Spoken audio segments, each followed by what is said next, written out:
the vision is really around wealth creation, fostering entrepreneurship, and really looking to build a method of sharing knowledge and experience. And we do all of these things in various ways through educational programs and in other ways throughout the world.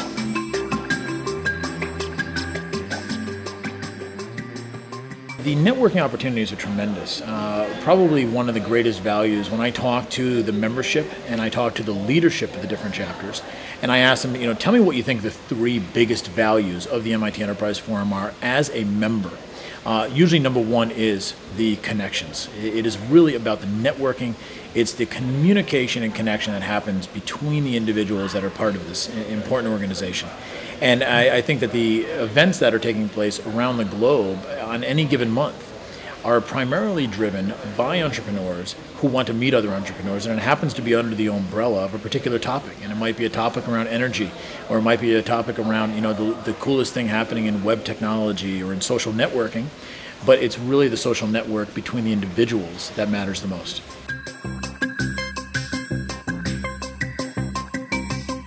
The programs that we put on really range from very specific topical programs. So for example, we might have a program specifically around energy initiatives or developing countries.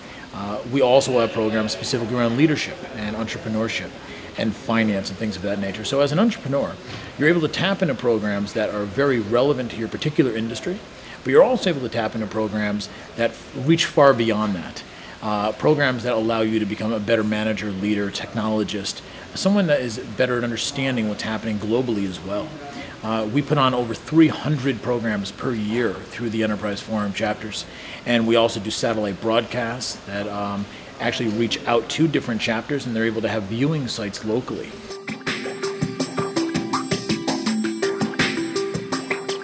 As I sit here in Washington, D.C., yesterday we attended the Chapter Leadership Conference, which is an annual event that takes place in different parts of the country. We've done California, Florida, and now DC just over the past 3 years. And this event is one where we bring together the leadership of all of the chapters. So we have over 20 chapters represented here at this particular program, and each of these chapters is bringing different ideas and different enthusiasm and value to the equation of growing chapters. And when they're not serving as leaders of the independent chapters they're part of, they're running companies, they're doing interesting things. So when we attend events, like last night as an example, we had a wonderful event at the British Consulate and then followed by the embassy. So we wound up having an event last night that was a panel discussion around entrepreneurship and fundraising, and we had leaders on that panel, the founder of XM Radio, people that are successful venture capitalists, Jason Ponton, the man really behind Technology Review and the editor, and you had this incredible eclectic audience and a really, really powerful group of panelists, and we were able to have a tremendous dialogue around what's happening in the world's economies and how is that impacting entrepreneurship, as well as fundraising and some of the basic things that each entrepreneur is a little bit worried about.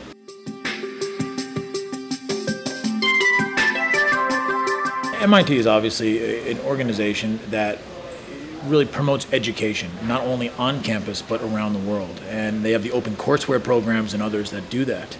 But what MIT also is really good at is identifying technology that might have a global impact. So the MIT Enterprise Forum serves as a vehicle to communicate about MIT and its technologies and programs, but there's other organizations within MIT. The Kauffman Foundation works with us to think about what could be the global impact of technology and of entrepreneurship on a global basis.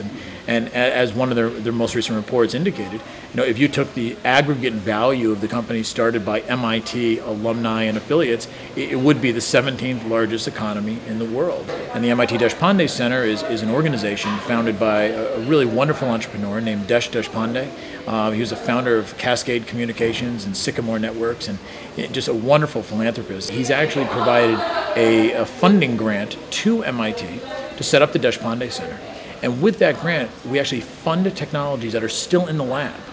So these are, you talk about early stage investment, this is before there's even a name or an idea of a company. These are fostering and promoting technology. I work with the Deshpande Center as one of the catalysts. So we at the Deshpande Center also look at how, we really look at technology at the earliest stages. We identify really compelling technology within the lab environment and help promote that through commercialization.